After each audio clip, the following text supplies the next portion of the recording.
Hello students. राजनीति विज्ञान विषय की इस कक्षा में आपका स्वागत है। आज की इस कक्षा में हम अंतर्राष्ट्रीय संबंध के अर्थ, प्रकृति एवं क्षेत्र का अध्ययन करेंगे। अंतर्राष्ट्रीय संबंध की कहानी काफ़ी पुरानी है। प्राचीन काल में इसके लक्षण भारत के आचार्य कौटिल्य तथा प्राचीन यूनानी विचारक तुसिडाइड्स के आलेखों में देखे जा सकते हैं। अंतर्राष्ट्रीय शब्द का प्रयोग सर्वप्रथम जर्मी बेंथम ने 18वीं शताब्दी में किया था। यद्यपि इसके लैटिन पर्याय इंटरजेंट्स का उपयोग 17वीं शताब्दी में रिचर्ड जूस ने किया था। उक्त दोनों विद्वानों ने इन शब्दों का प्रयोग अंतर्राष्ट्रीय कानूनों के संदर्भ में किया था। प्रथम विश्व युद्ध के बाद की अवधि में विश्व के राजनयिक इतिहास के रूप में अंतर्राष्ट्रीय संबंधों के अध्ययन का भी तेजी से विकास हुआ। द्वितीय विश्व युद्ध के बाद इस संदर्भ में अधिक तीव्रता आई जब इस विषय को अवधारणामूलक अध्ययन के रूप में प्रस्तुत किया गया ताकि अंतर्राष्ट्रीय राजनीतिक यथार्थ को यथासंभव वैज्ञानिक ढंग से समझा और अभिव्यक्त किया जा सके। अंतर्राष्ट्रीय संबंधों के अध्ययन का मुख्य लक्ष्य अंतर्राष्ट्रीय राजनीतिक व्यवहार के कुछ सुनिश्चित ठोस सामान्यीकृत नियमों को खोज निकालना है।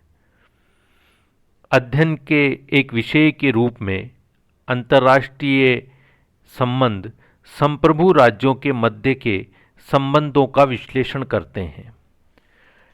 संकीर्ण अर्थ में अंतर्राष्ट्रीय संबंध का तात्पर्य राज्यों के मध्य के आधिकारिक संबंधों से है, जबकि व्यापक अर्थ में अंतर्राष्ट्रीय संबंध का अर्थ राज्यों के मध्य के सभी प्रकार के संबंधों के अध्ययन से है।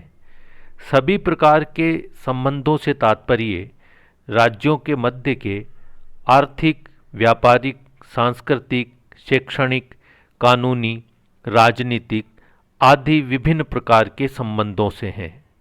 इस प्रकार अंतर्राष्ट्रीय संबंध के व्यापक दृष्टिकोण में सभी तरह के संबंध आ जाते हैं, यानी वे संबंध भी जो राजनीतिक प्रकृति के नहीं हैं।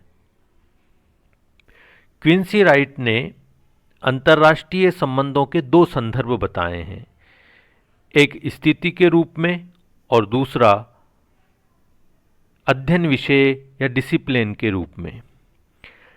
स्थिति के रूप में अंतर्राष्ट्रीय संबंध का क्रियात्मक संदर्भ आता है, अर्थात अंतर्राष्ट्रीय जीवन के तथ्य अर्थात राज्यों के मध्य के संबंधों का वास्तविक संचालन जो कि विदेश नीति पर आधारित राजनय के आधार पर होता है। इसमें सहयोग, संघर्ष और युद्ध के वास्तविक क्षेत्र सम्मिलित किए जाते हैं। राज्यों का पारस्परिक अंतःक्रिया के अंतर्गत जो आचरण रहता है, जो सहयोग होता है, जो संघर्ष होता है, युद्ध होता है, इन सारी क्रियाओं का अध्ययन अंतर्राष्ट्रीय संबंध के स्थिति के संदर्भ में हम करते हैं। अध्ययन विषय के रूप में अंतर्राष्ट्रीय संबंध उक्त स्थिति का क्रमबद्ध वैज्ञानिक विश्लेषण तथ्यों के आधार पर करना चाहता है ताकि राष्ट्रों के आपसी व्यवहार तथा उनके आचरण के बुनियादी सिद्धांतों का पता लगाया जा सके। अंतर्राष्ट्रीय मुद्दों व घटनाओं के संदर्भ में राज्यों के विविधता युक्त आचरण को समझा जा सके तथा इस आधार पर भावी परिस्थितियों में राज्य के आचरण का अनुमान लगाया जा सके।